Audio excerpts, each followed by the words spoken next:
Hello everyone, my name is Shashank Mangal and I am a 2019 graduate from IIT ISM Dhanbad and I passed out in instrumentation engineering, and in the same year 2019 I wrote my GATE exam, and fortunately I got All India rank 1 in the same stream.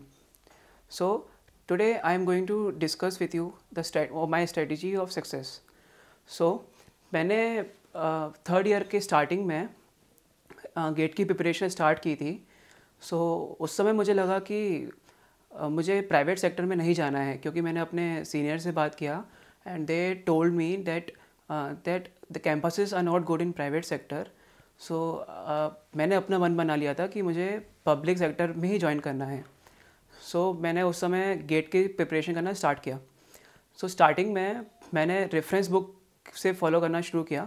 Reference book, क्योंकि like Alexander Sadiku for network theory and Sedra Smith for analog circuits. ये जो इनके reference book के मैंने सारे mainly solve problems and unsolve problem solve किए थे. लेकिन फिर थर्ड ईयर के ख़त्म होते होते मुझे पता पड़ा कि ऐसे तो बोल रहा बहुत टाइम लग जाएगा. सो मैंने थोड़ा 1-2 महीने पहले थर्ड ईयर के मैंने मेडिसी का पोस्टर स्टडी कोर्स मंगा लिया था. सो मैंने उसको पढ़ना शुरू किया, क्योंकि उनका कोर्स काफ़ी कंसाइज होता है, जो कि गेट ऑर्गेनाइजिंग इंस्टीट्यूट के सिलेबस को मैच करता है. सो उससे आपका काफ़ी टाइम सेव हो सकता है. तो जो लोग परचेज़ नहीं कर सकते वो लोगों को मैं एडवाइस दूंगा कि वो लोग फ़ोटोकॉपी करवा के भी पढ़ सकते हैं अपने फ्रेंडों से, या अदरवाइज़ किसी और कोचिंग का पोस्टर स्टडी कोर्स भी ले सकते हैं. लेकिन पोस्टर स्टडी कोर्स से आपको ये फ़ायदा मिलेगा कि आपको इधर उधर भटकना नहीं पड़ेगा. सो एक्चुअली मैं कॉलेज में मैं अच्छे ग्रेड्स लेके आता था, तो कॉलेज में मैंने काफ़ी ध्यान दिया था. सो उससे मुझे काफ़ी बेनिफिट मिला. सो पोस्टर स्टडी मटेरियल में मुझे sensor transducer and optical instrumentation पढ़ने में काफ़ी हेल्प मिली, क्योंकि वो अगर मैं ए के शौनी से पढ़ता तो अपन सब लोग जानते हैं कि ए के शौनी एक बहुत मोटी बुक है. सो उससे पढ़ना is not a feasible solution. So मैंने उसके लिए ये पोस्टर स्टडी कोर्स को रेफ़र किया एंड फिर मैंने वहाँ से उनको पढ़ना शुरू किया, क्योंकि वो अपने इंस्ट्रूमेंटेशन के कोर सब्जेक्ट्स हैं. सो उनको अच्छे से कवर करना बहुत ज़रूरी है. और this year also optical instrumentation cover huge weightage. So and optical instrumentation के लिए मुझे इतना समझ में नहीं आ रहा था, तो मैंने उसके लिए NPTEL भी फॉलो किया. या NPTEL भी आप लोग फॉलो कर सकते हैं, क्योंकि ये वो भी काफ़ी अच्छा है. उसमें सारी सब चीज़ की वीडियोज़ होती हैं. सो उससे काफ़ी आपको हेल्प मिलेगी. एंड उसके बाद मैं थर्ड ईयर के बाद मैं दिल्ली आ गया था. दिल्ली में मैंने कई समर क्रैश कोर्स ज्वाइन किया. उसके बाद मैं अपने कॉलेज गया. कॉलेज के फाइनल ईयर में मैंने अपने नोट्स पढ़ना शुरू किए कोचिंग के, और क्वेश्चन सॉल्व करना शुरू किए एंड टेस्ट सीरीज़ ज्वाइन की मैंने. टेस्ट सीरीज़ के मैं रेगुलर जो सब्जेक्ट टेस्ट हैं वो मैं लिखता रहता था. 2-3 हफ्ते के अंदर एक का टेस्ट देता था. तो नवंबर तक तो मेरा यही चला. मैं काफ़ी हार्ड को तैयारी नहीं कर रहा था उस समय. मैं mainly 4 to 5 hours per day अपना डिवोट कर रहा था. दैन नवंबर में मेरे एंड सेम एग्ज़ाम्स आए. मैंने अपने एंड सेम एग्ज़ाम दिए अच्छे से. उसके बाद फिर मुझे लगा कि अब ये गेट का एग्ज़ाम काफ़ी पास आ गया है, सो मुझे अब अच्छे से मेहनत करनी होगी. सो मैं कैंपस प्लेसमेंट्स में नहीं बैठा एक भी, और मैं सीधे घर पे आ गया अपने. फिर मैंने उसके बाद अपना शेड्यूल बनाया कि मेरे पास इतने 12 सब्जेक्ट्स हैं, सो वो मुझे अपने 1 महीने के अंदर कवर करने हैं. सो अकॉर्डिंगली मैंने जो टफ़ सब्जेक्ट्स हैं जो मुझे नहीं आते उनके लिए मैंने ज़्यादा टाइम अलॉट किया, जो ईजी वन है उनके लिए मैंने कम टाइम अलॉट किया. इस अकॉर्डिंग मैंने उस 1 महीने के अंदर अपना सारा कोर्स कंप्लीट कर लिया था. सो मैं ये बोलना चाहूँगा कि मैंने उस समय इंजीनियरिंग मैथमेटिक्स के लिए सिर्फ मेडिसी की बुक रेफ़र की थी, क्योंकि वो काफ़ी कंसाइज है और अप्रोप्रिएट है. एंड और सब मटेरियल्स के लिए और तो मैंने अपना उसी समय कवर कर लिया था. एंड देन आफ्टर मैं जनवरी में कॉलेज में आया. सो कॉलेज में मैंने सिर्फ टेस्ट लिखना शुरू किया. मैं क्लास के टाइम पे भी पीछे बैठ के सिर्फ टेस्ट लिखा करता था फ़ोन के अंदर, क्योंकि मेनली हर एक कोचिंग क्लासेस का वेबसाइट के अलावा ऐप भी होती है. सो उस ऐप पे भी आप टेस्ट दे सकते हैं.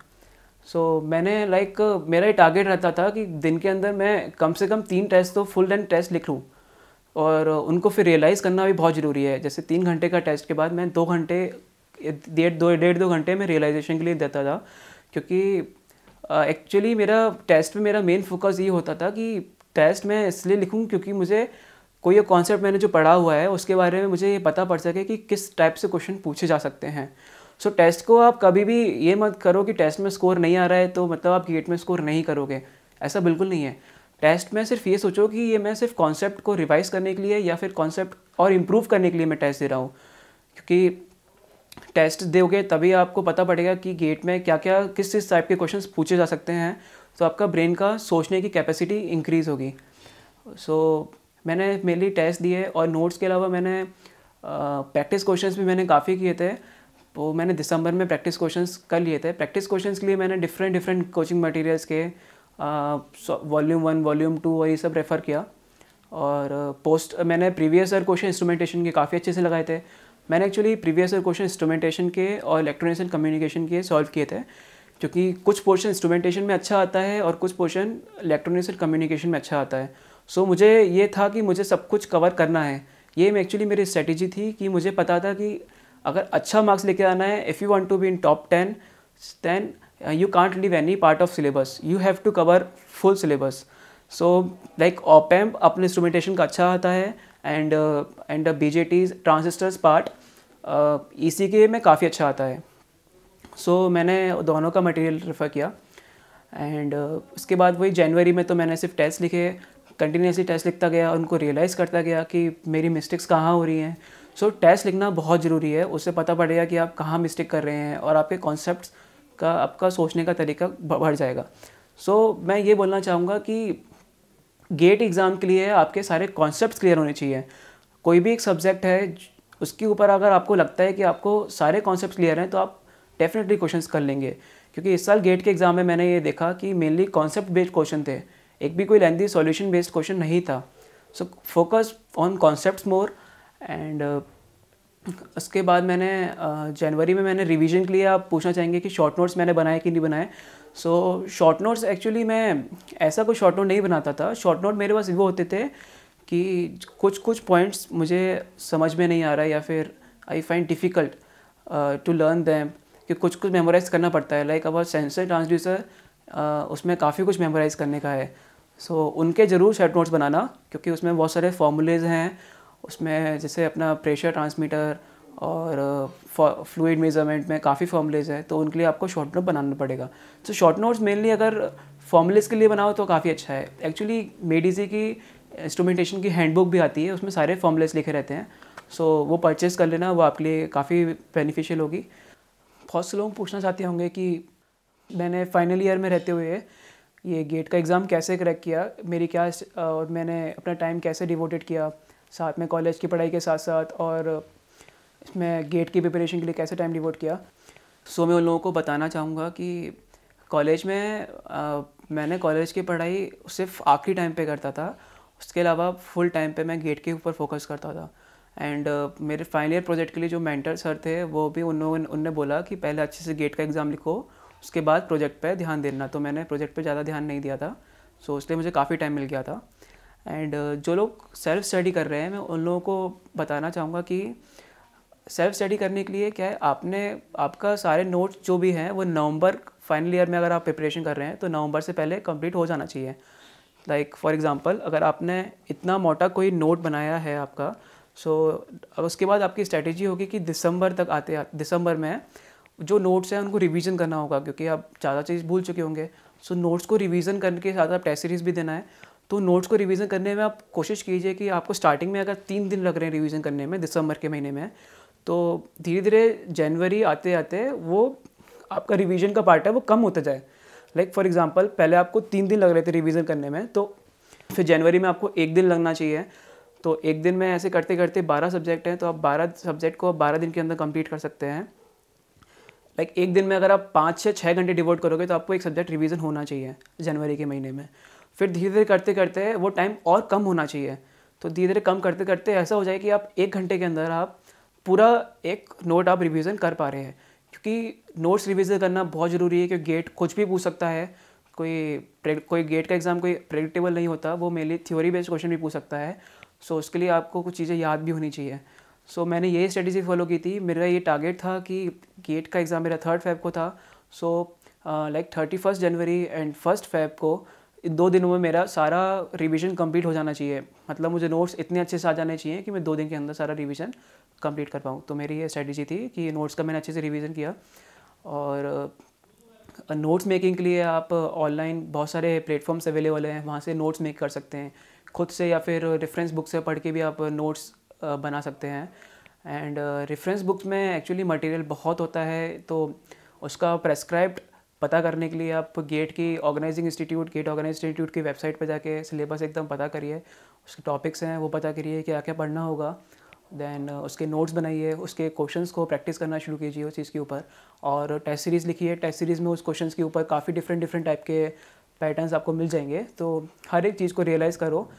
एंड उनमें जो डिफ़िकल्ट क्वेश्चंस हैं जो आप फर्स्ट टाइम पे क्रैक नहीं कर पाए, उसके लिए आप शॉर्ट नोट में मैं एडवाइस करूँगा, या तो फिर कंप्यूटर स्क्रीन पे स्क्रीनशॉट लेके उस चीज़ का क्वेश्चन का अपने कंप्यूटर में सेव कर लो। और जब भी फ्री टाइम मिले उस क्वेश्चन को एक बार ग्लैंस करके देखो कि मुझे ये फर्स्ट टाइम में क्यों क्रैक नहीं किया था, ठीक है।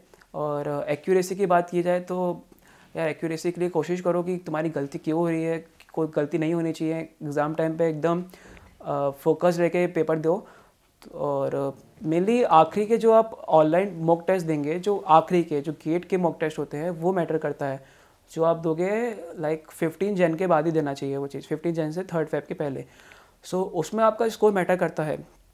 उसमें आपकी देखना कि आपकी स्पीड अच्छी होनी चाहिए और गलतियाँ बिल्कुल नहीं होनी चाहिए। स्पीड इंक्रीज़ करने के लिए मैं आपको ये एडवाइस दूंगा कि स्पीड अगर आपकी बेकार है, इसका मतलब ये हुआ कि जो टेस्ट सीरीज़ में जो सॉल्यूशन दिया हुआ है वो सॉल्यूशन अगर आप प्रेफर नहीं कर रहे हैं, कुछ और लेंथी सॉल्यूशन प्रेफर कर रहे हैं, तभी आपको उस क्वेश्चन को क्रैक करने में काफ़ी टाइम लग रहा है।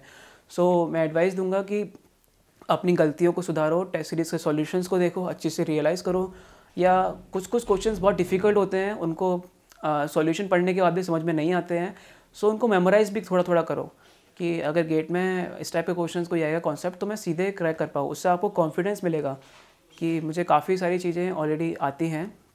सो इन द एंड मैं काफ़ी लोगों को ये डाउट होगा कि गेट की प्रिपरेशन के टाइम पे खुद को मोटिवेटेड कैसे रखा जाए। सो मोटिवेशन के लिए मैं अपने पेरेंट्स की हेल्प लेता था, क्योंकि मेरे पापा मम्मी मुझको काफ़ी मोटिवेट करते हैं। एंड अपार्ट फ्रॉम दैट मुझे जब बोर होता था तो मुझे म्यूज़िक सुनना काफ़ी पसंद है और मुझे मूवीज़ देखना भी पसंद है, लेकिन मैंने गेट के टाइम पे तो मूवीज़ छोड़ दी थी। और म्यूज़िक सुनने से काफ़ी फ्रेश माइंड होता है, तो म्यूज़िक सुन सकते हैं आप। और इसके अलावा आप लोगों को ये डाउट भी होगा कि गेट का स्कोर इम्प्रूव कैसे करें, क्योंकि गेट का टेस्ट सीरीज़ में लोगों के काफ़ी स्कोर अच्छा स्कोर नहीं आता है। सो लोगों से डीमोटिवेट हो जाते हैं और सोचते हैं कि हम गेट में भी अच्छा नहीं कर पाएंगे। सो डीमोटिवेट होने की बिल्कुल ज़रूरत नहीं है, क्योंकि टेस्ट सीरीज़ का स्कोर फ्लक्चुएट हमेशा करते रहता है, वो कोई मैटर नहीं करता। मैटर ये करता है कि इन द एंड मैटर ये करेगा कि आपने जो टेस्ट लिखा उससे आपने कितना रियलाइज़ किया, कितना कॉन्सेप्ट आपने सीखे, वो ज़्यादा इंपॉर्टेंट होता है। अगर आपने सारे कॉन्सेप्ट उसके सीख लिए तो आप काफ़ी अच्छा किया आपने उस टेस्ट में, ये समझिए आप। सो उसको रियलाइज़ करने की कोशिश कीजिए, उसका कॉन्सेप्ट समझने की कोशिश कीजिए। मैं इन द एंड यही बोलना चाहूँगा कि कॉन्सेप्ट काफ़ी मैटर करते हैं। सो कॉन्सेप्ट कोशिश कीजिए कि हर चीज़ के बारे में पता हो, ज़्यादा से ज़्यादा डेप्थ में कवर करने की कोशिश कीजिए सिलेबस को। और अपना फुल टाइम यार गेट पे लगा दो, एक बार हो जाएगा तो काफ़ी अच्छा है फिर तो। सो इन द एंड मैं ये बोलना चाहूँगा कि आप गेट के एग्ज़ाम को काफ़ी सीरियसली लो, उसके लिए अच्छे से मेहनत करो। एंड सारे टेस्ट सीरीज ढंग से लगाओ और नोट्स को लगातार रिवीजन करते रहो और मेहनत करो, काफ़ी करोगे तो काफ़ी अच्छा रहेगा। गेट का रिज़ल्ट काफ़ी इंपॉर्टेंट होता है, हमारे पेरेंट्स भी काफ़ी खुश होंगे। सो ट्राई करो, हो जाएगा। सो बिलीव मी, इतना मुश्किल नहीं है, मैं कर सकता हूँ तो आप भी कर सकते हैं। बस उसमें आपको हार्ड वर्क करना पड़ेगा और फुली डिवोटेड होना पड़ेगा उस एग्ज़ाम के लिए। So that's all from my side. So thank you and best of luck for you.